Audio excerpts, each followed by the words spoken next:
niyong subukan ang mga sports na mapag-uusapan natin ngayong araw ang, my friend, Sepak Takraw at Arnis. Ito, Sepak Takraw. Yung artist nila. Yan ang pinagkakabalahan ng mga anak ni Rowelyn. Rowelyn, nakukumustahin naman natin sa Kwentong Kabarangay. Panoorin po natin ito. Ang mga native na sports tulad ng sepak takraw at arnis, hindi man kasing sikat ng iba, buhay na buhay maski sa bagong henerasyon. Ang magkakapatid na Escubio, hindi lang mataas na grado ang inaasam, kundi pati mga gintong medalya sa kani-kanilang larangan na hindi imposible dahil sa suporta ng kanilang mga magulang. Sa tulong po ng Arnis, gusto ko po makapagtapos ng pag-aaral sa university po na gusto ko at para makatulong po sa pamilya po. Hindi lang sepak takraw at arnis ang ating malalaman, pati ang kwento ng kanilang determinasyon at pagmamahalan. Dito sa Kwentong Kabarangay.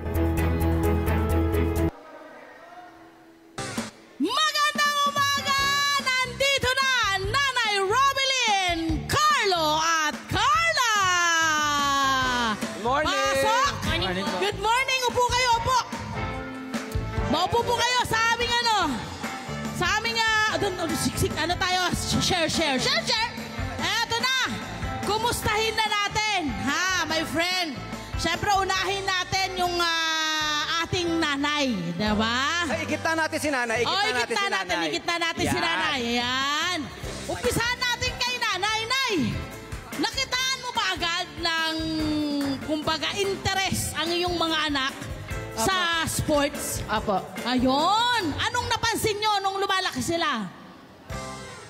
Okay naman po, nag-i-improve naman po yung ano nila. Ano napapansin niyo po? Outdoor na ba sila? Ano Talagang napapansin mahilig na niyo? sila? Nung bata pa sila, nakikita niyo ba mahilig na silang maglaro? At sports? paano, ma'am? Ano yung nakikita nyo? Ano napansin nyo? Lagi po sila dito kasi nagbabasketball po ito. Aha. Po, lagi din po nanonood ng pagsasanay ng Arnis. Oo. At noon pa man, alam nyo na po ba kung gaano ka-importante ang sports? Ano ang alam nyo sa sports? Opo, para po magamit po rin nila yun sa pag-aaral nila, sa pag-college po. Okay, sige, umpisa na naman natin yung pagtatanong sa ating mga anak. Go, friend. Sige. Sino nga? Sa ating mga anak, nakianak ako. Okay, go. Sino panganay? Ako po. Carlo, si Carlo. Carlo, ilang taon ka na? 16 po. 16. Noong bata ka pa, masasabi mong nahilig ka na talaga sa sports. Anong edad yan? Nag-upisa ka mahilig sa sports? Mga 10 po. 10 years old. Ano yung una mo nilaro? Basketball po. Basketball nga. Okay. So, tapos noon, ito naman si Carla. Carla, ikaw, mahilig ka rin ba sa sports? Kanino mo nakita yung parang ganong interes? Meron ka bang sinundan? Sa coach ko po. Sa school? Apo. Sa school na siya? Apo. Ano ang una mong sinubukan na sports sa school? Arnis na po. Ay, diretso ka kaagad sa Arnis. Apo. Ayun! Ano ang meron ng Arnis? Kasi ang daming sports na pwede mo matutunan sa school. Hindi ba? Marami kayong pwedeng gawin. Pero Arnis ang iyong napusuan. Ano ang meron sa Arnis? Maganda po siya laruin po. Masaya po laruin. Maganda din po yung laro po. Ano? Kasi di ba ang sports na Arnis, sa totoo lang, my friend, ang alam ko dyan, yan ay talagang atin na atin. No, yung sepak takraw, ang Arnis, yan ay sports na Pinoy na Pinoy. Oo, hindi ba? So, sino ang kumbaga, nakita mo lang ba o may nagyaya ba sa'yo para subukan ng Arnis? Paano mo siya nakita or nalaman? May nagyaya po, yung tropa ko. Sige, sabihin mo dito sa mic natin. Ayan. Yung tropa ko Anong po. pangalan ng iyong friend? Anong pangalan ng iyong friend? Christian Jaapar po. Ha? Christian Jaapar. Crystal. Apo. Ayan. So siya rin ay nag-aarnis. Hindi po. Hindi. Hindi siya nag-aarnis. Hindi po. Ay, iba rin. Ha? Diba? Iba rin ang kanyang tapos paano kanya dinala doon? Hindi naman pala siya nag-aarnis. Inaya niya po ako mag-Arnis, tapos hindi na po siya nakapasok kasi po overage po siya. So, sa makatuwid, ikaw Marunong ang nag-aaral siya. sa sarili mo. Siya nag-aaral mismo. Pinag-aralan mo sarili Apo. kung paano mag-arnis. Okay. O, ituloy natin ang usapan, ha? Okay, ganito, ha? Bakit sa tingin nyo ay magandang salihan ng mga kabataang katulad nyo ang arnis at sepak takraw? O, ikaw, bro. Siguro si ano, Carlo. Ikaw, paano ka napunta? Kasi basketball ka nung una, sabi mo. Sige, tama ba? Tama ba? Bakit sa Gamitin palagay natin ang mo mic. ay dapat magandang salihan ng mga kabataang katulad nyo ang arnis at sepak takraw? Maganda rin po siyang laruin. Tsaka po masaya din po. Masaya, magandang laruin. Ano pa? Nakakatulong ba ito sa papalakas sa inyong katawan? Opo. Oo. Natututo ba kayo ng disiplina sa mga sarili ninyo Oo. dahil ang sports ay merong mga rules yan na kailangang sundin. Ikaw, Carlo, ano yung disiplina na kailangan yung sundan sa sepak takraw? Oo. Una-una po, paggalang po. Ano po? Paggalang. Paggalang. Ah, Okay. tapos ano pa? Ano pa? Kwento mo sa amin. Ikwento mo sa amin. Pagrespeto po sa mga nakakatanda po sa amin. Pati po sa mga coach po. Siyempre, ang pagiging pagkakaroon ng sportsmanship, my friend, hindi dapat mawala 'yon sa mga manlalaro or mga Oo. magiging atleta. Tama. Gaano katagal mo nang ginagawa itong pagsisepak takraw? Mga 6 years po. Oh, tagal na pala. 6 years na rin. Oh, Oo. tagal pala. Oo. Anong challenge ang meron ang sepak takraw? Kasi, syempre, ang basketball, common na kasing laro yan na nakikita natin sa barangay, di ba? Oo. Pero, ang sepak takraw, hindi yan common. Ano yung mga challenge na pinagdaanan mo para maging marunong ka at maging magaling ka sa sepak takraw? Mag-training po ng mabuti po. Ano yung mga pinagdaanan mong hirap? Hirap, yung inyong, kumbaga, mga style. Meron ka bang kailangan pagdaan ng technique? Meron ka bang kailangan alamin na mga style ng pagtira ng bola para on your own? Nakaisip ka ba ng mga dapat gawin para at least talagang makita mo yung improvement sa yung skill bilang naglalaro ng sepak takraw? Opo. Pinaghirapan ko din po yung pag-practice po ng rolls fight po. Oo. Okay. Ikaw naman, so Carla, ano ang mga paghamong dinaanan mo? Kasi estudyante kayo, nag-aaral kayo. Mahirap yun pagsasabayin nyo pa itong sport na to. Ano yung mga challenges na naranasan mo, na nalagpasan mo? Yung paghahabol po ng activities po. Ano activities yun, mga anak? Yung mga sa subjects teacher Subject po. sa Apo. school, okay? Apo. Ano pa? Ano pa? Yung mga...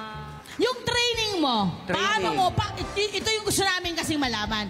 Kasi hindi lahat ng estudyante ay sumasabak at napagsasabay ang mga bagay na may interest sila or hobby sila sa pag-aaral nila. So kwento mo sa amin, paano mo napagsasabay itong mga ito? Ano yung mga paghihirap na kailangan pagdaanan din ng isang estudyante na merong sports na ginagawa sa eskwelahan? Mag-aral po ng mabuti po. Tapos pagkatapos po ng training po, pwede pong gawin po ulit yung mga hindi po nagagawa sa school. Okay. Okay. Ayun. Sige. Nanay. Nanay naman. Balik tayo, bigyan natin kay nanay yung ating microphone kasi marami tayong Ayan, itatanong ha? kay nanay. Nay, paano mo niyo po sinisiguro na yung mga anak po ninyo ay ginagawa yung kanilang mga responsibilidad bilang estudyante? Siyempre sa bahay din. Meron din silang mga responsibility. Gawaing bahay. Gawaing bahay. Paano po niyo nasisiguro? Inaano ko po sila, tinuturoan ko lang naman po. Bago po magpunta sa training, inaasikaso ko naman po naman. Ilang oras ho ang kanilang ginugugol sa pagtitraining po nila at ilang oras para sa pag-aaral nila? Bali yung training po, 3 to 6. 3 p.m. to 6 p.m. po. 3 oras, araw-araw ito? Opo. Wow! So magkakatuwang sila sa pagbabalanse ng pag-aaral, gawaing bahay at sports nila. Alam mo, marami na nagtatanong, kung pwede raw ba mag-demo, magpakitang gilas na raw ang ating mga Ibisahan natin kaibigan siguro dito. sa sepak. O yan, sepak takraw muna si Carlo. Oh. O, palapakan natin si Carlo. Ayan. Anong ipapakita mo sa amin? Kasi syempre hindi namin alam yung mga terms pagdating sa sepak takraw. Ano itong mga ipapakita mong step sa amin ngayon? Mga basic lang po. O, basic. Anong tawag sa mga basic na yon? Ball control lang po. Ball control. Okay, sige. Go. Oh, pa-music tayo dyan. Music. Yo! Tan, tan, tan, tan, tan, tan, tan. Yan. Boom, boom. Tan, Pag tinitignan tan, mo tan, talaga, tan, ano, tan. no? Kailangan Wow! Ang galing! Fred, ako Matalas hindi ko talaga magawa. Ang galing. Hindi nalalaglag, ano? Yan Husay, ang no? basic na ball control. Yes. O, pagkatapos okay, yan, gusto kong malaman sa kanya. Yung ball control na yan, gaano katagal mong natutunan yan para maging steady na ganyan, matagal malaglag sa paa mo yung bola? Pagtsagaan lang po, mahilig po. Umabot ba ng 1 taon bago mo ito nagawa? Gaano katagal? Mula elementary po ako hanggang high school lang po. Ha? Wow, ang tagal. Parang araw-araw, diba? Ganun ang ginagawa mo. At syempre, kailangan malakas ka rin. Opo. Okay, next, Carla. Oh, Carla naman. Si Carla.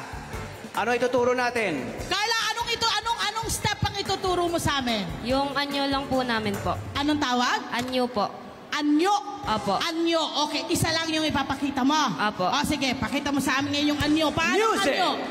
Music! Music! Hash, hash, hash! Ayan na. Hash, hash, hash. Go, Carla. Go, Carla! Pang, tan, taran. Taran, tararan. Tan, tan, tan, tan, taran. Ya, ya, ya. Ya, ya, ya. Bilis! Wow! Ayan! Ang bilis, ano? Pak, pak, pak, pak, pak. Ya! Pak, pak. Ayan. Okay. Sa mga nagtatanong, ha?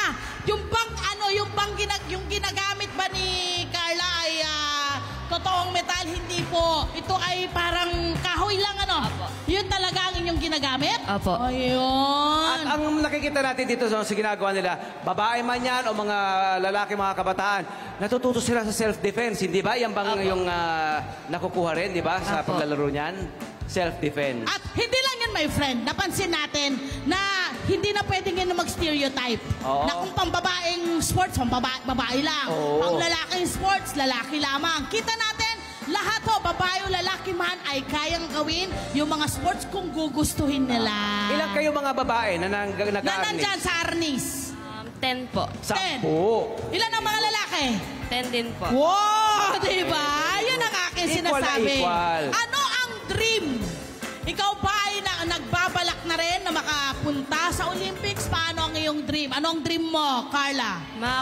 Makapag-gold po muna sa palarong pambansa. Kasi nakapagpalarong panlalawigan at palarong pambansa na sila. Meron na silang mga nakuhang Oo. mga... Dito po tayo. Tayo po mga rin dito. award. Ayan, palakpakan pa Maraming natin. salamat, Nanay Rowelyn. Hello po mga Kanet 25.